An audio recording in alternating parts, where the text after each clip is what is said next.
Bermula kemusyrikan pertama kali ditemukan bumi ini pada masa Nabi Nuh, 10 abad setelah masa Nabi Adam. Di masa itu Bapak Ibu ada 5 orang soleh yang nama-namanya diabadikan dalam Al-Quran surah Nuh, Wadar, Suara, Yahuda, Yahudha, dan Nasr. Mereka pimpinan kaum sangat dihormati oleh kaum. Ketika mereka wafat, setan menghasut orang yang hidup untuk membuatkan patok dari kelima orang itu. Karena orangnya hanya untuk dikenal biasanya dan sebagai motivasi bagi mereka untuk beribadah kepada Allah. Bukan untuk semua. Lalu datanglah generasi berikutnya yang jauh dari Wahyu, sehingga mereka mulai mendekatkan diri kepada patok tersebut, memberikan sesembahan, sesajen dan lain sebagainya. Pada akhirnya mereka pun terjerumus ke dalam kemusyrikan menyembah patok tersebut.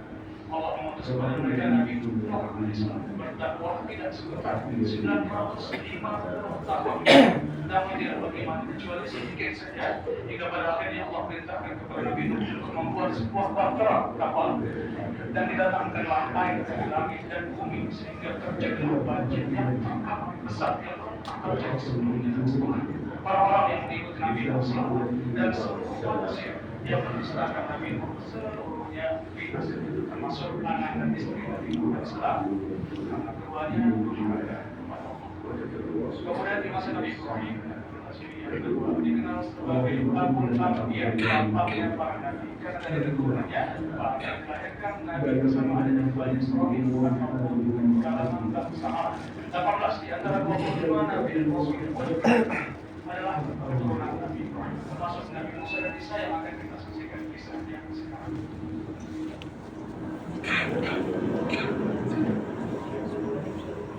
قبل ميلاد موسى عليه السلام كان الناس يعانون من ظلم فرعون Sebelum dilahirkan Nabi Musa, Bani Israel hidup di bawah penindasan seorang raja yang beramal zalim bernama Fir'aun, memerintahkan membunuh seluruh anak laki-laki yang lahir ketika itu.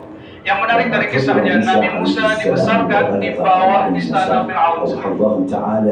Setelah dewasa, pada usia 40 tahun, Allah melantiknya menjadi nabi dan diperintahkan kepadanya untuk berdakwah kepada Fir'aun. Allah Ta'ala mengutus bersamanya saudaranya Harun alaihissalam yang juga diangkat menjadi nabi.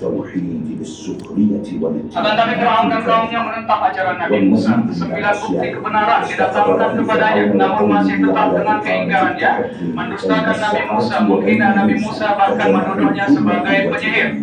Fir'aun memanggil penyihir untuk mengadu kekuatan mereka dengan mukjizat Nabi Musa. Akan tetapi kekuatan wahyu jauh lebih kuat sehingga mengalahkan para penyihir.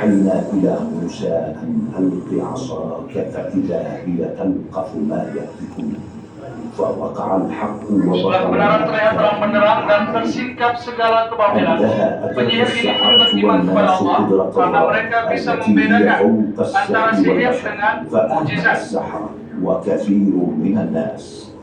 Begitu juga kebanyakan manusia yang menyaksikan ketika itu beriman kepada Allah.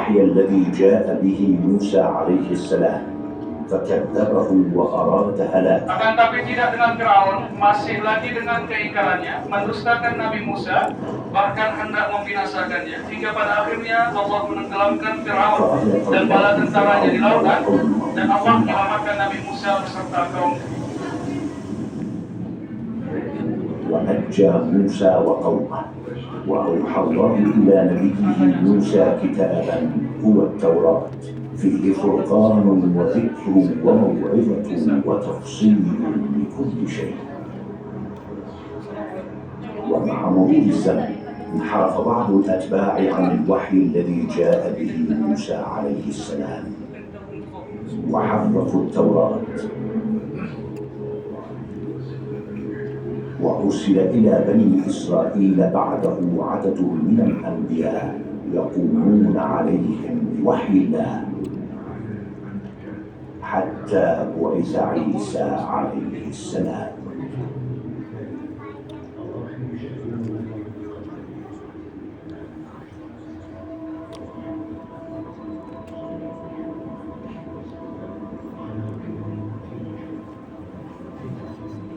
كان ميلاد عيسى عليه السلام آية تفوق تصور البشر. Kelahiran Nabi Isa merupakan salah satu dari tanda kebesaran Allah. Dilahirkan tanpa seorang ayah. فكان كلمة Allah الله tiupkan ruh terakhir ibundanya Maryam dengan kata kun, maka lahirlah قال Nabi إني Isa عبد alaihi الله salam. آتاني الكتاب وجعلني Allah Ta'ala berfirman, Nabi Isa berkata, sesungguhnya aku hanyalah hamba Allah. أينما كنت وأوصاني بالصلاة والزكاة ما دمت حيا Maaf ya, Tori.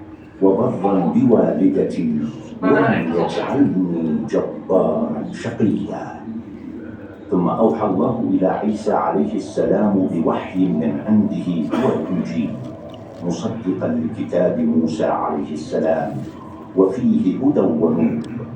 فدعا بني إسرائيل لكن أكثرهم كذبوه وآذوه، وأما الذين آمنوا به فأصبحوا نصارى.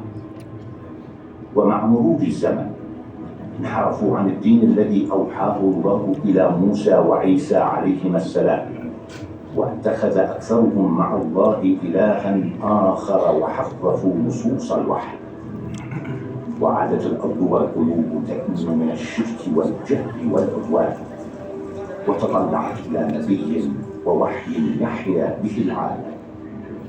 فمن النبي القادم وما الوحي الجديد؟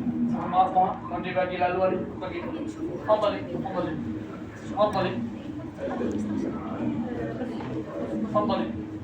Mohon bagi laluan begitu.